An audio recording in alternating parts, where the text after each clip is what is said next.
दुनिया में रूहों और आत्माओं के बारे में बहुत सी प्रवृत्तियां विकसित है। कई लोगों ने इनका अभ्यास किया है तो कई लोगों ने इन्हें देखने का भी दावा करते हैं। इन रूहों का अस्तित्व में कितनी सच्चाई होती है इसके बारे में लोग अलग अलग राय देते हैं। लेकिन क्या होगा जब आप किसी ऐसी जगह पर जाए जिसके बारे में आपने बहुत कुछ सुन रखा हो और उस जगह पर आपकी किसी ऐसी ही अदृश्य शक्ति से हो जाए। रूह और आत्माओं या फिर किसी भी अदृश्य शक्ति, इनका शारीरिक रूप से कोई अस्तित्व नहीं होता है, लेकिन ये बेमिसाल शक्ति के मालिक होते हैं। जरा सोचिए, जब कोई बगैर शरीर के इतना शक्तिशाली हो कि वो आपको अपने होने का आभास करा देता हो, वो वास्तव में कितना भयानक होगा। रूहों के बारे में लोगों के दिमाग में कुछ सवाल हमेशा घूमते हैं कि वो हमेशा एकांत में ही क्यों रहती है या फिर वो सामने क्यों नहीं, वगैरह वगैरह। हम आपको बता दें कि उन्हें हमारे सामने आने में कोई समस्या नहीं होती। दोष हमारे आँखों में होता है। वो दुनिया के हर कोने में हर समय मौजूद रहती है, बस उन्हें देख नहीं पाते। उनकी उपस्थिति का अंदाजा आप इसी से लगा सकते हैं कि वो शायद इस समय यह वीडियो देखते समय भी आपके आसपास मौजूद हो सकती है। एक बात इनके बारे में कही जाती है कि जब इनके बारे में सोचा जाता है या फिर इन्हें याद किया जाता है तो ये और शक्तिशाली हो जाती है और आपके सामने आ सकती है। एक सवाल और जो कि मन ही मन लोगों के दिमाग में आता है कि इन आत्माओं का जन्म कहाँ से होता है। तो मैं आपको बता दूं कि रूहों का जन्म जीवों की मौत के बाद होता है। रूहें या आत्माएं केवल इंसानों की ही नहीं होती, ये जानवरों की भी होती है। जहाँ तक रहा सवाल इनके आकार या फिर स्वरचना का, तो वो सदैव विचित्र ही होता है, जैसा कि हम इंसान पहले कभी नहीं देखे होते। आज आपको अपने इस वीडियो के इसके जरिए सिंगापुर के एक ऐसे अस्पताल के बारे में बताएंगे कि जो कि जापानी सैनिकों के इलाज के लिए बनाया गया, लेकिन वो उनकी कब्रगाह बन गया।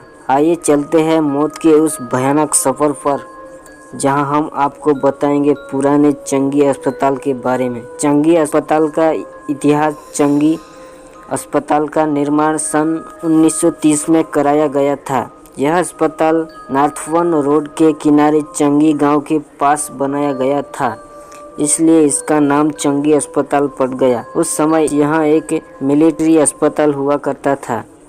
द्वितीय विश्व युद्ध के दौरान सिंगापुर के चंगी गांव के आसपास जापानियों का कब्जा हो गया था। उस समय हजारों की संख्या में जापानी सैनिक इस अस्पताल में लाए गए थे। इस अस्पताल उन सैनिकों को इलाज किया जाता था। इलाज के दौरान उस अस्पताल में सैनिकों को उपचार देने के लिए पर्याप्त साधन मौजूद नहीं थी। इसके अलावा रोजाना सैकड़ों की संख्या में घायल जवानों के आने का सिलसिला जारी था। उस समय इस अस्पताल में नर्स, चिकित्सक और कुछ सुरक्षा कर्मी थे। सैनिक इतने ज्यादा घायल होते थे कि उनको बचाना कठिन होता था और देखते ही देखते हजारों की संख्या में जवानों की मौतें होने लगी। अस्पताल में हो रही इन मौतों के कारण अस्पताल में एक भयानक बीमारी ने जन्म ले लिया और वह बीमारी अस्पताल के स्टाफ में फैल गई। इस अस्पताल में काम करने वाले 2 नर्सों की भी बीमारी के चलते मौत हो गई। इसके अलावा एक चिकित्सक की भी मौत हो गई।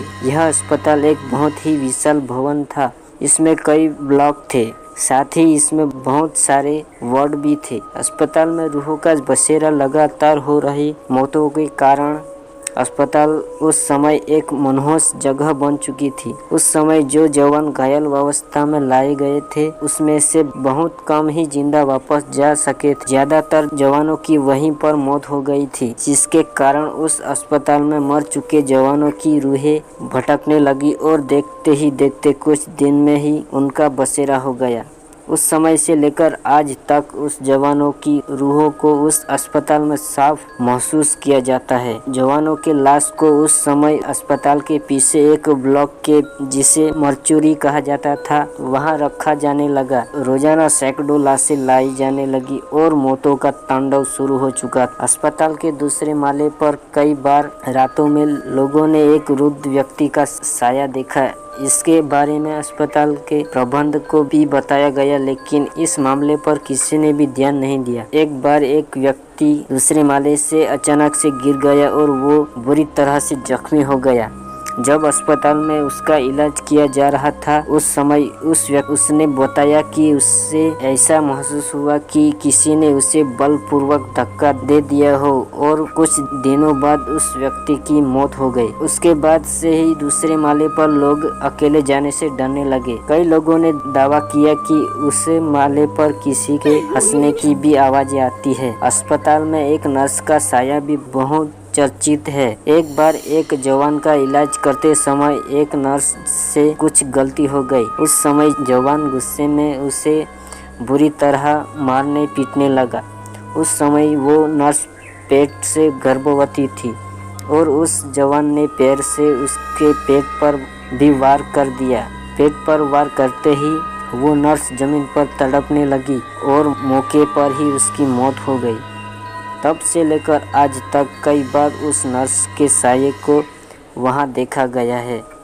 उस नर्स का साया आज भी कभी जमीन पर रेंगती है और खुद को बचाने का गुहार लगाती है। कभी कभी वो अपने हाथ में एक खंजर लेकर घूमती है। एक व्यक्ति ने दावा किया कि वो जब अस्पताल के तीसरे माले पर गया था तो उसने वैसी ही एक महिला का साया देखा था और जब उसने उसके करीब जाने की कोशिश की तो वहाँ पर महिला और बच्चे के रोने की आवाज़ आने लगी, जिसके कारण वो वहाँ से भाग खड़ा हुआ। इस अस्पताल में चारों तरफ रूहों का कब्जा है। कभी भी आप इन रूहों को महसूस कर सकते हैं, लेकिन इस अस्पताल में अकेले घूमने नहीं दिया जाता है, क्योंकि ऐसा माना जाता है कि कई बार रूहों को एहसास मात्र से ही कई लोगों के साथ हादसे हो गए हैं। यदि आप इन्हें महसूस करना है तो कभी भी अकेले न जाएं।